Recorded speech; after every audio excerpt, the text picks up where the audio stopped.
வெளிப்படுத்துதல் வசனம் வசனமாக பாகம் 4. 7 எக்காலங்கள். ஏப்ரல் 21. 7 எக்காலங்கள். பின்பு தேவனுக்கு முன்பாக நிற்கிற 7 தூதர்களையும் கண்டேன். அவர்களுக்கு 7 எக்காலங்கள் கொடுக்கப்பட்டது. வெளிப்படுத்துதல் 8 வசனம் 2. 7 சபைகளும் 7 முத்திரைகளும் சுட்டிக்காட்டிய அதே வரலாற்று காலகட்டம் குறித்த புதிய தொடர் வெளிப்பாடுகள்தாம் 7 எக்காலங்கள். இந்த வெளிப்பாடுகளை புரிந்து கொள்வதற்கு 2-5 வசனங்களில் தரிசனத்தின் தொடக்கத்தில் வருகிற அடையாளங்களை ஆராய்ந்து தொடங்க வேண்டும். வேதாகமத்தில் தேவ மக்கள் எக்காலம் பயன்படுத்துவதை பல இடங்களில் பார்க்கலாம். ஆராதனையின் சமயத்திலும் விசேஷித்த கூடுகைகளின் போதும் பண்டிகைகளிலும் பயன்படுத்தினார்கள்.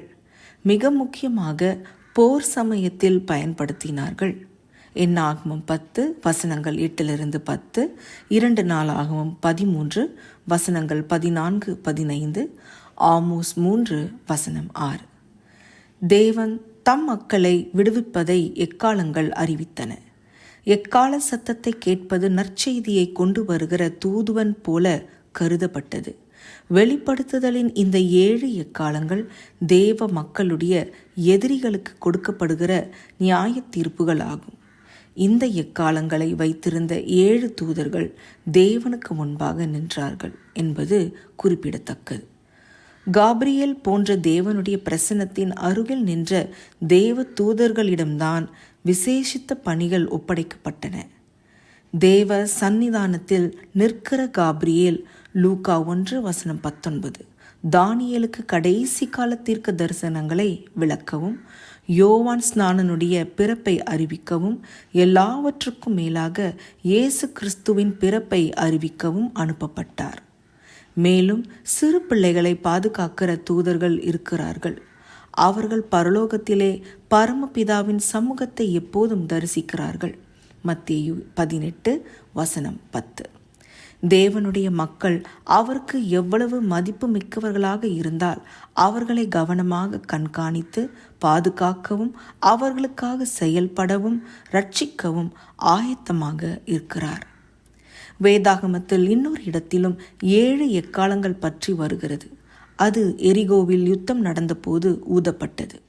தொடர்ந்து 7 நாட்கள் தொனிக்கும் 7 எக்காலங்களை பிடித்திருக்கிற 7 ஆசாரியர் கர்த்தருக்கு முன்பாக நடந்து எக்காலங்களை ஊதினார்கள். கர்த்தருடைய உடன்படிக்கை பெட்டி அவர்களுக்கு பின் சென்றது. யோசுவா 6 வசனம் 8. உடன்படிக்கை பெட்டிக்குள் தேவனுடைய அளவுகோல் போல 10 கட்டளைகள் இருந்தன.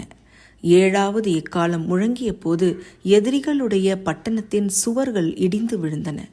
அதுபோல வெளிப்படுத்துதலில் வருகிற 7வது எக்காலம் முடிவு கால பாபிலோனின் அழிவை அறிவிக்கிறது. தேவன் இன்னும் எச்சரிப்பு செய்திகளை அனுப்பி கொண்டிருக்கிறார். நாமும் எதிர்காலத்திற்கு ஆயத்தமாகும்படிக்கு கடந்த காலத்திலிருந்து பாடம் கற்றுக்கொள்வோம். என் பலனும் கேடகமுமானவரே, என் ரட்சிப்புக்காக போரிடுவதற்கு நீர் எப்போதும் ஆயத்தமாக இருப்பதற்காக நன்றி. அதிக ஆராய்ச்சிக்கு லேவியராகமம் 25 வசனங்கள் 8-12, 2 நாளாகமம் 29 வசனங்கள் 26-29, எபிரேயர் 11 வசனம் 30. ஆமேன்.